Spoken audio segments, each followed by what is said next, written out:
Alright, ladies and gentlemen, welcome back. Welcome back to Horror Analysis with me, Drew. Today we're going to begin Section B in our class, in our course, the horror tale. And when we start the horror tale, we're going to go back to our friend Noel Carroll in Philosophy of Horror, into his third chapter, where he talks about the plots of horror. He does talk about other things as well, like, he talks about lots of stuff, but what I'm going to talk about today is, of course, the horror tale. For the next 4 days, it's going to take me, 4 videos. This one's going to be fairly long, but the first of the horror tale plotting horror, which is his third chapter. This page 97 is where we're starting. He's going to talk about the plots of horror, funnily enough. He sees 2.5 horror plots. He talks about 3 of them, but one of them is only a horror plot a third of the time, if that. According to Carroll, I'm much more generous in my definitions of horror, so I just talk about it as its own thing. But Noel Carroll, of course, needs the supernatural element. So for him, the third one is only going to be a horror plot a third of the time, and it's only going to be a certain amount of a different kind of horror plot. For Carroll, his 3 plots are the complex discovery plot, which will be quite a bit of the horror pantheon. Almost all, I would say, fall into complex discovery plot or its variations. The overreacher, which is the next type, and then the fantastic, which is sort of off in its own little world, sort of a quasi-horror plot. Some horror plots have elements of the fantastic in them. And we're not talking, hey, fantastic. I'm going to try to avoid using those jokes. The fantastic's fantastic, hey. But knowing me, I'm going to fail and be awful and use those jokes. I have my hot water. It is very hot, but it helps my voice, so I'm going to go with it. Yes, so complex discovery plot. We're on page 99 in here. These are not, when I'm talking about these plots, we're not talking about what you saw in high school, this mountaintop thing, where the exposition begins and then the rising action, then the climax, then the falling action and the resolution, or the denouement. They didn't use the word denouement. I always liked that word. I hated that chart, both when I was in high school myself and when I was teaching high school. It's such a bad chart. I guess for visual learners it helps, but most stories, they're very, range of mountains more than mountains at all, or cliff faces, sheer drops. They look like those bar charts of the economy. They're crazy, they're jagged. They're not this neat thing. Especially horror plots. There's so many backtracks and go forwards and odd things that this plot doesn't work. You could fit this plot onto, or fit the complex discovery plot onto this sort of chart. It's just not the it doesn't fit the same way. it's a different species entirely. So when I'm talking about complex discovery plot or the Overreacher plot, I'm not talking about that thing. There'll be some of that elements in there, more jagged, the up downs, and then final down at the end, sort of pre-sequel. But we'll, yeah, that's different. We'll get to that later. But complex discovery plot is its own thing. Here's the layout for most horror plots are in this layout too. Complex discovery plot layout. There's the onset, the discovery, the confirmation, and the confrontation. These are the 4 elements of a complex discovery plot. The onset is when the monster's presence is established for the audience. Discovery is when the character becomes aware of the monster. Confirmation is when the characters seek to confirm the monster, to get backup, convince others, something along those lines. Sometimes just prepare for battle. It's used to build suspense, which I'll talk about, of course, more. And the confrontation, where the character meets the monsters and wins or loses, depending on. The main, most material point in the complex discovery plot is the confirmation. There are lots of plots out there that just dispense with the confirmation point entirely and go straight from discovery to confrontation.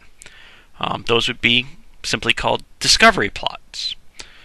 If you have the confirmation, it makes it a complex discovery plot. I'm going to go through each of these individually. Onset, where the monster's presence is established for the audience. Both Carroll and I cannot come up with a better example than Jaws. I think it is one of his examples.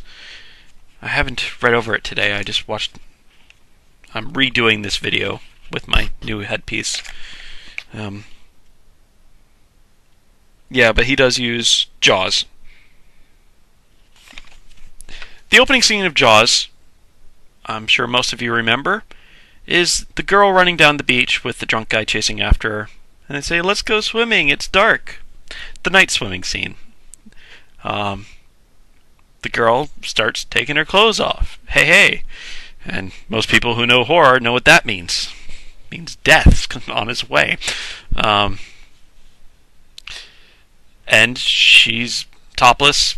They don't show her getting bottomless, but in the water, she's bottomless. And she goes out into the water. Bad move, Chrissy. So Chrissy goes out into the water, and she's swimming, having a great time for a while. And then something happens. The music starts, actually. The music turns from the serene little violins until the Jaws violins. And everyone knows the Jaws violins.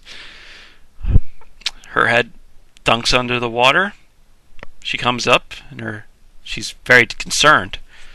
Her head dunks under again, more violently.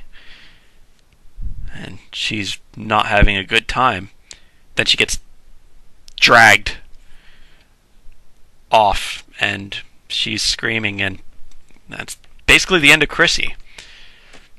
Does this establish the monster for the audience? Yes, that's the point of onset. The discovery, none of the characters become aware of the monster at this point. The characters don't become aware of the monster until later. The second attack, or the third attack, depending on the movie or story. And of course, sometimes, well, I'll talk about variations later. That's going to be its own video. The point that's usually being made in these is there's lots of iterations and variations. You can go onset and then discovery, then more onset, then confirmation, then more onset, then more discovery, then confrontation, then back to discovery. It can flip around lots. And you can take out certain aspects. You could have a plot where there is no onset at all. You can have a plot, as I mentioned before, where there's no confirmation. You can have a plot with only one of these elements, or only two of these elements, or all four, or three, or whatever.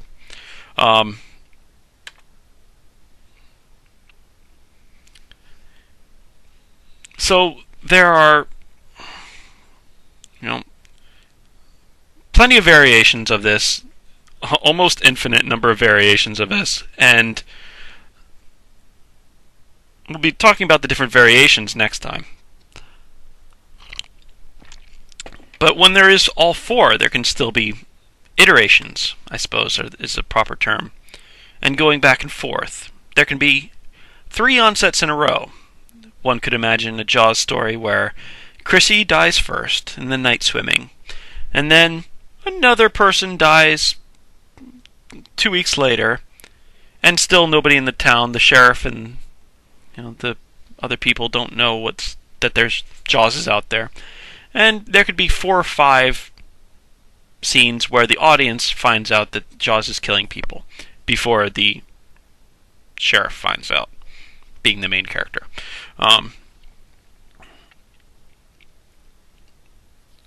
There isn't in the Jaws. You want to keep things going pretty quickly. You don't want to drag things down, but you can certainly have, in novels possibly you could have 4 or 5 onsets before.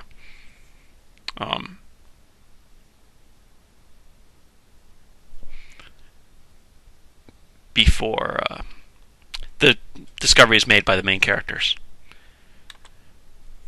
Discovery is when the characters become aware of the monster. I just had my own example for this. So if you just do your standard zombie movie,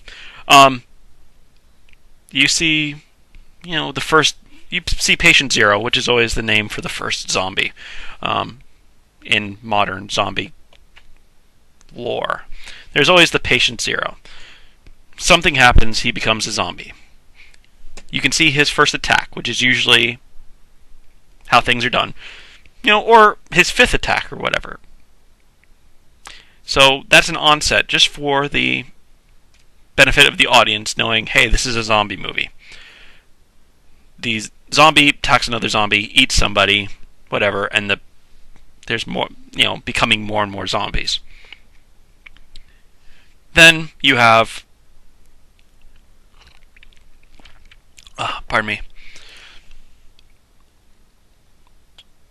Then you have the main character, or characters, discovering the zombies.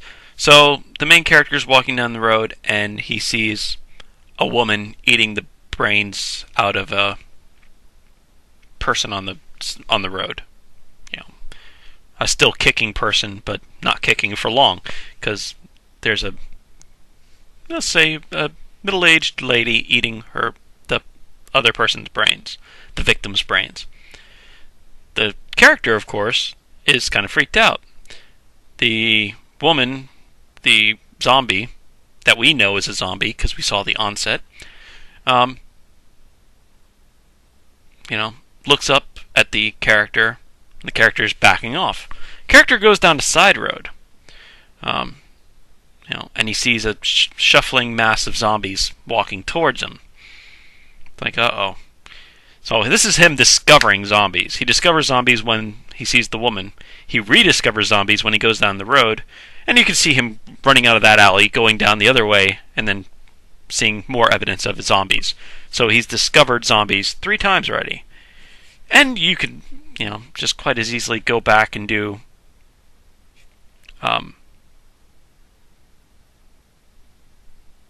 more onset scene. You could have, meanwhile in Dallas, and then there's a horde of people in Dallas being eaten by zombies or something.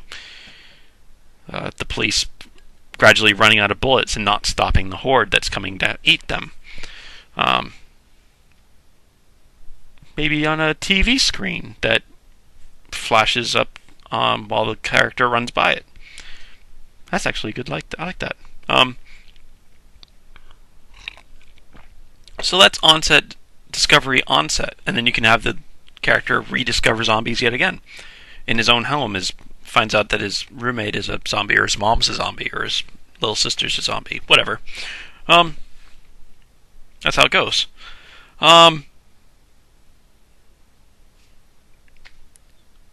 There's iterations, and that's basically the basis of an example of discover. When the main character you identify with, Shaun from Shaun of the Dead, when he discovers that there's zombies. Character you identify with discovers there's zombies. So the character become aware that there's a monster. Information is when the characters seek to confirm the monster, get back up, convince others, etc. The example I had for this was, sort of alien taking over thing.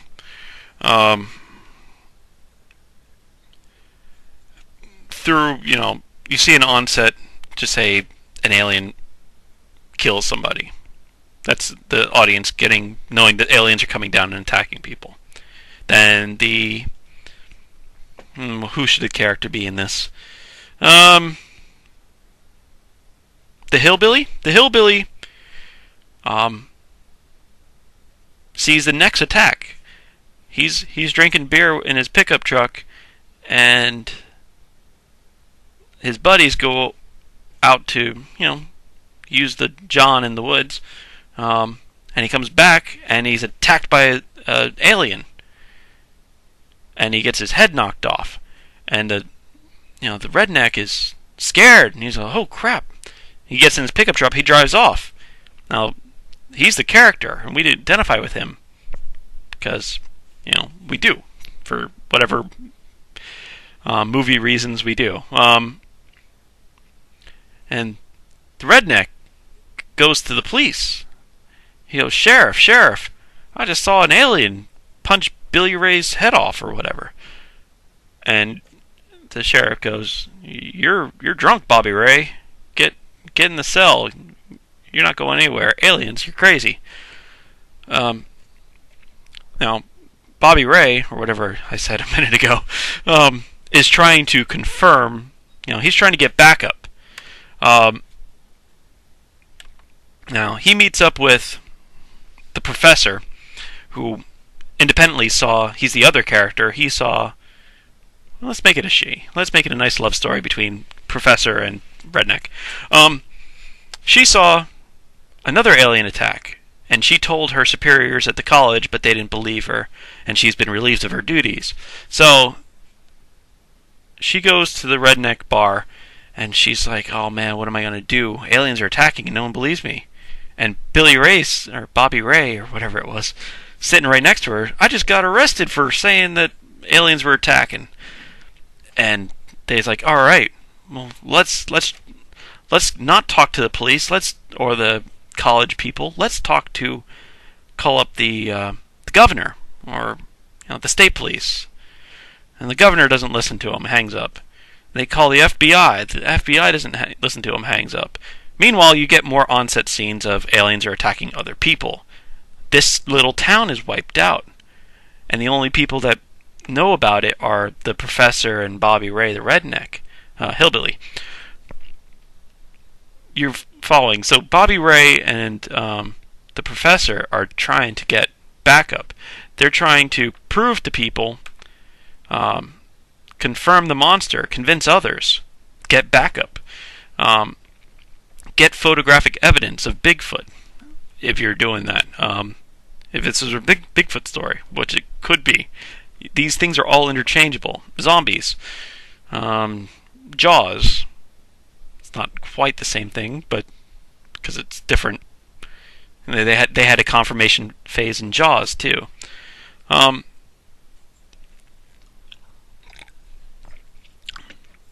then confrontation. if they get backup or they don't get backup, so eventually the aliens attack enough cities that the army, said the president, when Billy, Bobby Ray, and Professor finally call the president, say, we lost half of Oklahoma or whatever to aliens. Are you going to help us now? And the president says, yes, we'll help you. I believe you, because the president usually does for some reason in these movies. And he sends the army.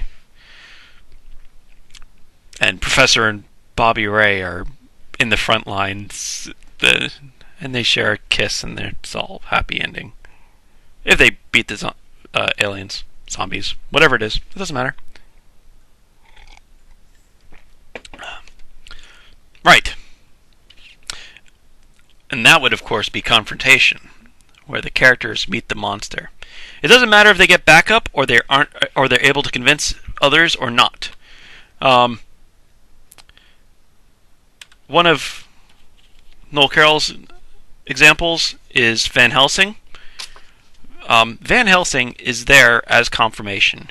He is there solely to say how unstoppable Dracula is.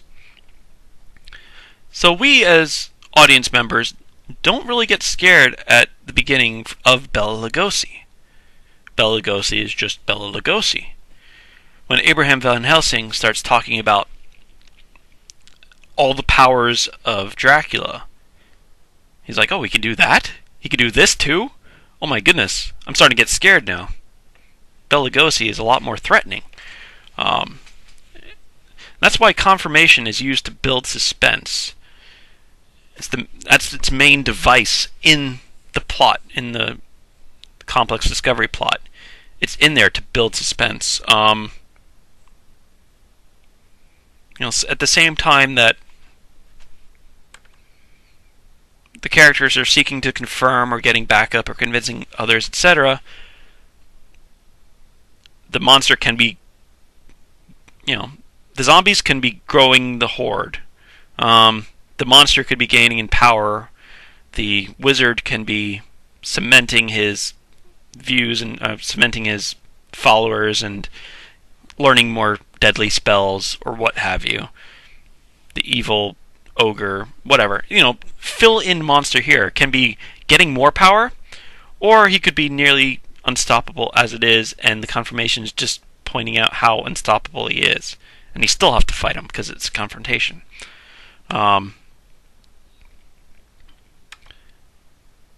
How unstoppable he is, that's Van Helsing's point. The point of Van Helsing talking about how he has the powers of Dracula is to make Dracula, in our minds, the audience, much more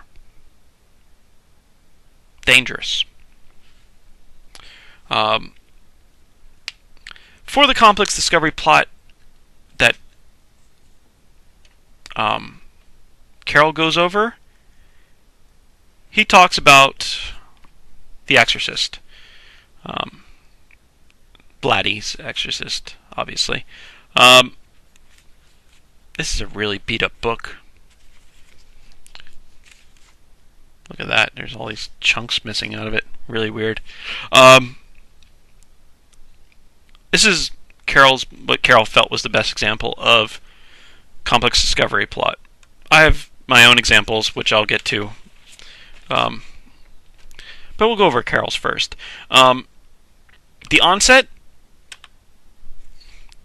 for The Exorcist is the main priest, fighting demons in Iraq, modern Iraq. That's the introduction portion. Is it prelude? What do they call it? They called it something funny.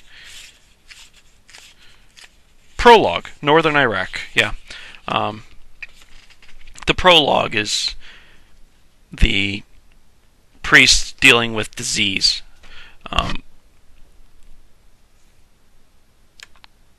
Because he doesn't like disease. And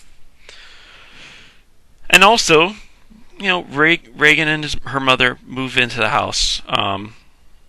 There's stuff going on in the house. Reagan, pre-possession. Up till first scene of possession, there's,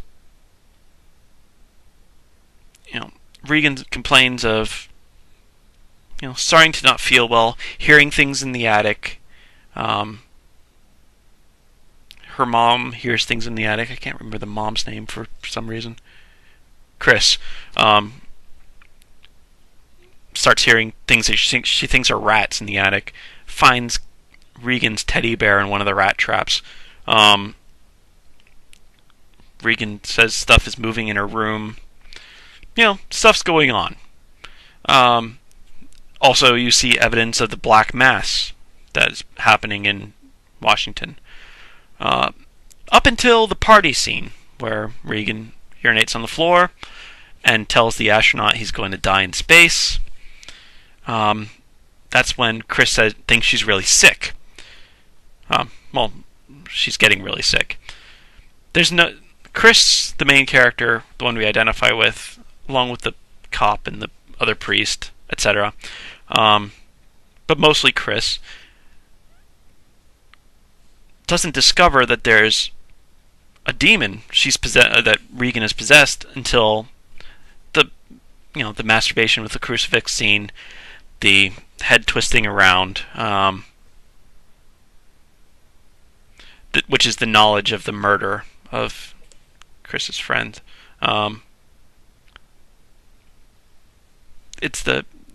Chris knows that, hey, there's a monster here. The character becomes aware of a monster. Now, it's her daughter, so she knows that it's possessed. She must be possessed because it's her daughter. Her daughter's not a monster. Her daughter is possessed. So the priests come in. Now, this is the confirmation portion. There's the psychoanalyst priest who's coming in to obviously just make sure that Regan isn't crazy, or Chris is crazy, and starts, realizing, oh no, this little girl knows stuff that no little girl knows, no 12-year-old knows, no someone who hasn't been involved in black magic knows, dark stuff, and stuff about him, obviously.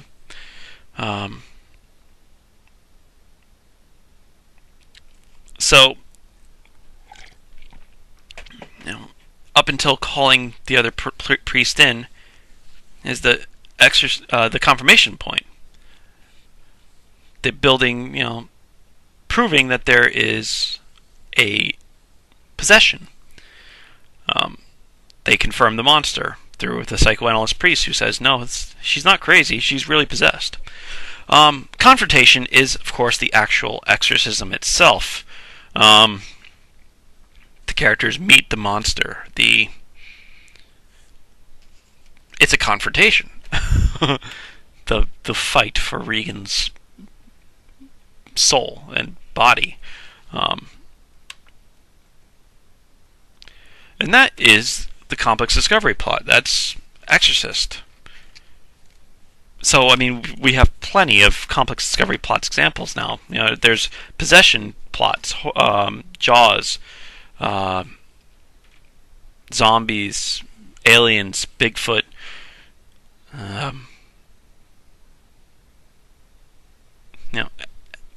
Lots of them.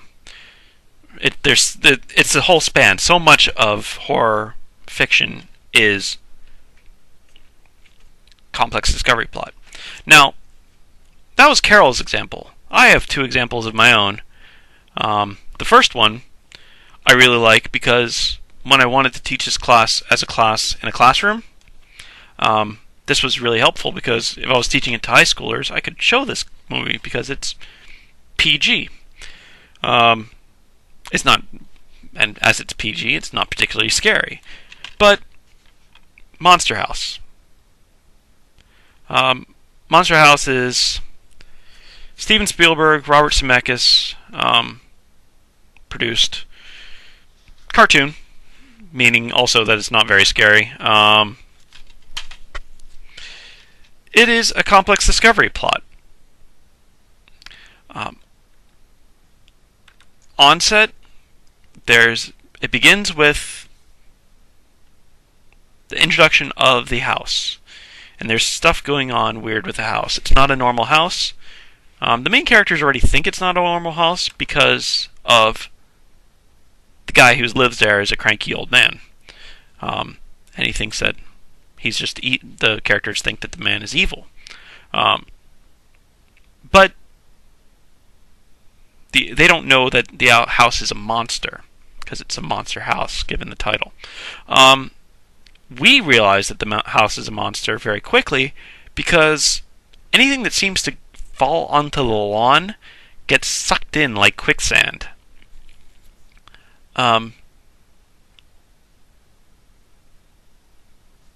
Quicksand lawn is a really great, anything solid that becomes quicksand is pretty awesome. It's been done once or twice, but it should be done. Hollywood, let's go for that more. Quicksand lawn, Steven Spielberg, Robert Zemeckis, you could do that in an actual scary movie as opposed to just in Monster House. It's available to you. Get on that, Hollywood. So the audience is aware that there's supernatural monsterness going on in the Monster House, around the Monster House. There's discovery by the main characters, the boys and the girl. What is it? DJ, Chowder, and Jenny. Jenny's going to try to sell Halloween candy to the people in the monster house, but there's no one's there because stuff happened. Not going into the plot too much. But it's an empty house, but it's a scary empty house. The characters know something's up. DJ and Chowder know something's up, so they try to stop Jenny. It doesn't work, but the house almost eats all three of them. So all three of them know there's a monster. That's discovery. Characters become aware of the monster. Confirmation consists of the girls trying to... the kids trying to convince the adults, not necessarily that there's a monster because they know they won't be believed, but knowing that there's something going on. Like they tell the cops that there's an animal locked up in the house, so the cops could help. That doesn't help very much. They try to convince the babysitter. Doesn't work. They try to get backup from various sources and fail. So, leading up to confrontation, trying to stop the house, or not, destroy the house, but try to stop the house from being possessed. Possessed house or monster house. They go after the monster, and then eventually blow it up once the monster becomes mobile. Once the house becomes mobile. The other example I have that King doesn't call a complex discovery plot, but I think is, he calls it a multiple discovery plot without being complex. He doesn't think there's a confirmation to it. I think there is, because there's a lot of preparation for battle.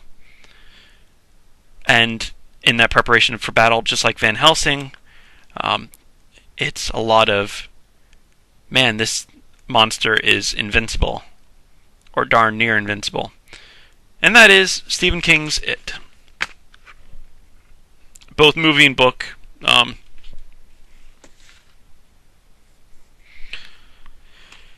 Either way, it's a complex discovery plot. Maybe a little light on the confirmation, but essentially a complex discovery plot.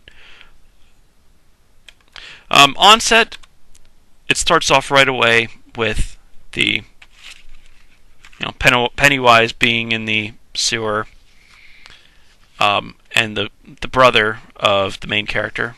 Do we have characters' names on here? Because I don't remember the characters' names. No, I don't. There's only Stephen King's portrait on the back. Nope, the kids. They just call them the kids over and over again. One of the kids' brother is eaten by it. The writer, the one who becomes the writer, is eaten by it. His brother is eaten by it. Gotcha. That's the onset. There's a little bit of onset for everybody. But the audience knows right away there's a monster in Derry. There's something really wrong with Derry. The confirmation scene where the building of tension happens is, man, there's so much wrong with Derry. Derry is the town. It's essentially a haunted town. The whole town is under the spell of this thing. So much so that they don't notice bad things happening to good people. No one does, except these 7 kids. Everybody turns a blind eye to bullying and whatnot. That's part of the confirmation. But I'm jumping ahead now. Why did I jump ahead? Discovery is when the kids each have an individual discovery of it, and they all narrowly escape it. Run-ins with Pennywise mostly. Pennywise is the dancing clown. Tim Curry being the dancing clown that he is. It's such a scary movie. Oh my goodness. Such a scary book too. Nothing on the... I mean... There's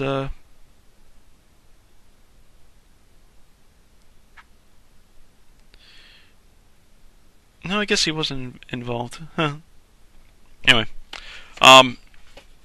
Yeah, it's so scary. It's a great soundtrack on this one too. I don't know who did the soundtrack. I don't think it says who did the soundtrack. But that's one that really creeped me out. Soundtracks get to me. And of course, Jaws. If you think of the Jaws soundtrack while you're swimming, even if you're swimming in a pool, you're probably going to get out. Just happens. I can't do it. So anyway, Discovery. Each character discovers it in his own way, and then they form together. That's also part of the confirmation. Carroll, come on. He just barely mentions it briefly and says it's a rediscovering. And there's a lot of rediscovering. There's a lot of iterations in this book and movie. Even more, there's one of each. There's onset, discovery, confirmation, confrontation as kids. And then they grow up and there's re-onset, rediscovery, reconfirmation, and reconfrontation as adults. It is and there's discovery several times, and there's onset several times as other kids get eaten. And there's reconfirmation, and there's reconfrontation. There's about 5 confrontations each time. Well, no, that's an exaggeration. There's 2 confrontations that I know of, I remember as kids. And there's one big one. No, there's 2 confrontations as adults. Because one of the guys gets stabbed. Sort of. Yeah. So, discovery. Each kid has its own discovery of it, of the monster that is in Derry. And they all band together, and they prepare for battle. They realize it's something, and as they're preparing for battle, which is confirmation, they're realizing that's wrong. They can't get back up. They realize they can't get back up because of the way the town is. They can't convince others for the same reason. They keep confirming that there's more and more powers of the monster. It's not just Pennywise the dancing clown. It's the powers that Pennywise the Dancing Clown exerts over the whole town. And then confrontation. They realize that silver dollars in a slingshot is a great way to dispense with this monster, and they confront it once, twice, then grow up. It happens again. They confront it once, twice again, and finish it off. And then other stuff happens even then.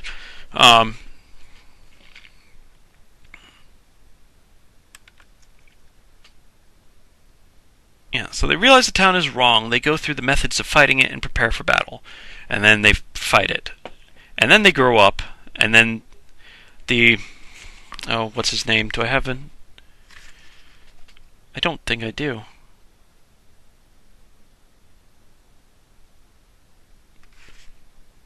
It's the black guy. The black kid / black guy. The only one that stays in Derry, the librarian. When another child gets eaten 30 years later, several years later, when they grow up, he realizes it's back. It's back. He calls him up. They reassemble, except for one who dies, etc. You guys should know it. If you don't, read the book, watch the movie. Not necessarily in that order. I always recommend watching the movie first.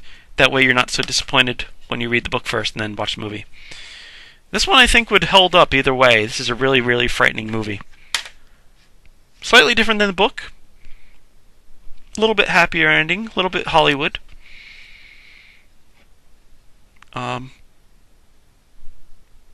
But good. That's that. Right. So that's essentially complex discovery plot. Now, as I said, there's iterations. You can have onset, discovery, onset, confirmation, onset, more discovery, more onset. It can go on. You could mix and match them as much as you like. Now, there are variations as well. These are the complex discovery plot variations. There are 15 of them. Noel Carroll, for some reason, counts 14. And the one he excludes, for some reason, is the one with the 2 asterisks next to it, where confrontation is excluded. Pardon. Which is weird, because he discusses that type in here. I'm going to go over next time, because I'm already at 45 minutes here.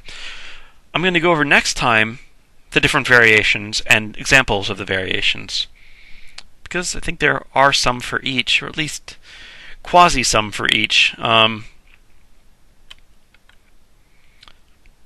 the one we talked about already is the full 4 things: the onset, discovery, confirmation, confrontation. The variations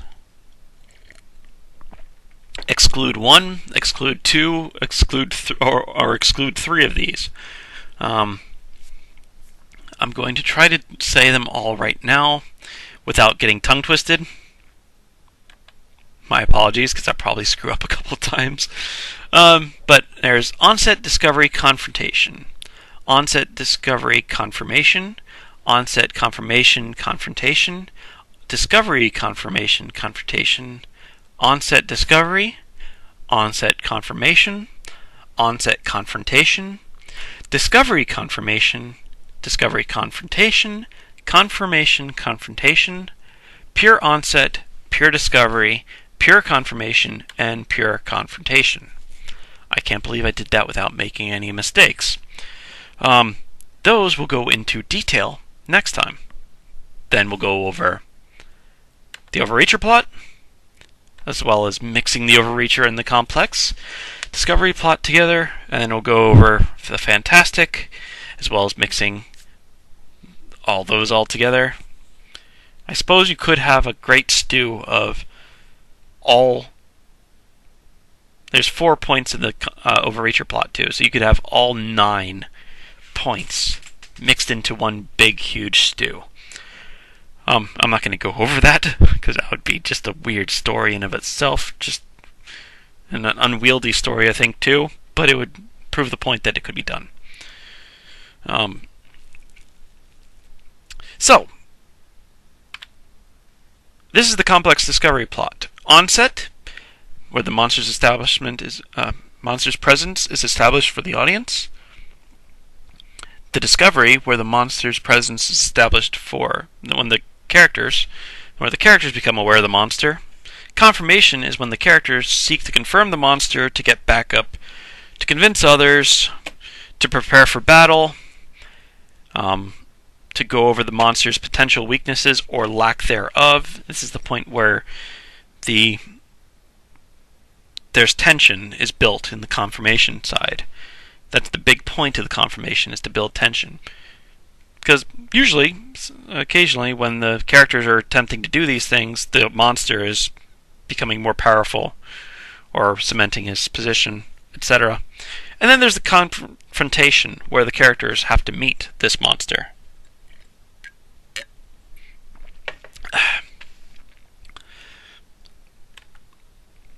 Right.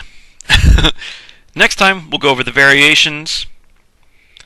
This is all part of the horror tale. With me, Drew, on horror analysis. Folks, I'll see you next time. Have a great night. The first of the horror tale plots, plotting horror, which is his third chapter. This is page 97 is where we're starting. He's going to talk about the plots of horror, funnily enough. He sees 2.5 horror plots. He talks about 3 of them, but one of them is only a horror plot a third of the time, if that. According to Carroll, I'm much more generous in my definitions of horror, so I just talk about it as its own thing. But Noel Carroll, of course, needs the supernatural element. So for him, the third one is only going to be a horror plot a third of the time, and it's only going to be a certain amount of a different kind of horror plot. For Carroll, his 3 plots are the complex discovery plot, which will be quite a bit of the horror pantheon, or the denouement. They didn't use the word denouement. I always liked that word. I hated that chart, both when I was in high school myself and when I was teaching high school. It's such a bad chart. I guess for visual learners it helps, but most stories, they're very, range of mountains more than mountains at all, or cliff faces, sheer drops. They look like those bar charts of the economy. They're crazy. They're jagged. They're not this neat thing. And especially horror plots. There's so many backtracks and go forwards and odd things. That this plot doesn't work. You could fit this plot onto, or fit the complex discovery plot onto this sort of chart. It's just not the it doesn't fit the same way. It's a different species entirely. So when I'm talking about complex discovery plot or the overreacher plot, I'm not talking about that thing. There'll be some of that elements in there, more jagged, the up downs, and then final down at the end, sort of pre-sequel. But we'll that's different. We'll get to that later. But complex discovery plot is its own thing. Here's the layout for most horror plots are in this layout too. Complex discovery plot layout. There's the onset, the discovery, the confirmation, and the confrontation. These are the four elements of a complex discovery plot. The onset is when the monster's presence is established for the audience. Discovery is when the character becomes aware of the monster. Confirmation is when the characters seek to confirm the monster, to get backup, convince others, something along those lines. Sometimes just prepare for battle.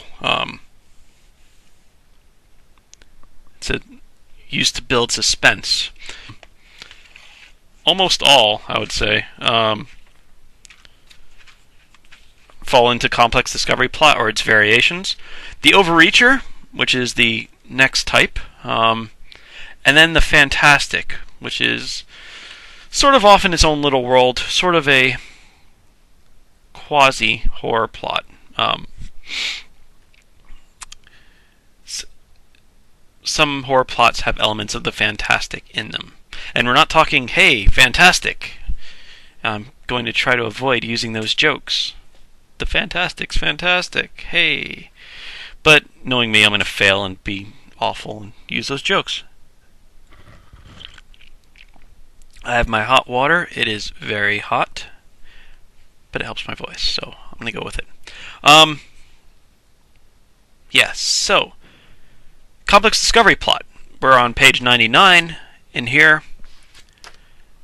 These are not, when I'm talking about these plots, we're not talking about what you saw in high school, this mountaintop thing, where the exposition begins and then the rising action, then the climax, then the falling action and the resolution.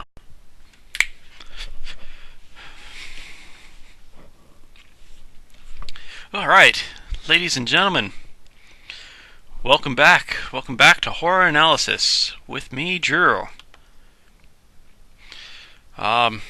Today we're going to begin section B in our class, in our course, the horror tale. And when we start the horror tale, we're going to go back to our friend Noel Carroll in Philosophy of Horror, into his third chapter, where he talks about the plots of horror. He does talk about other things as well, like, he talks about lots of stuff, but what I'm going to talk about today is, of course, the horror tale. For the next 4 days, it's going to take me, 4 videos. This one's going to be fairly long, but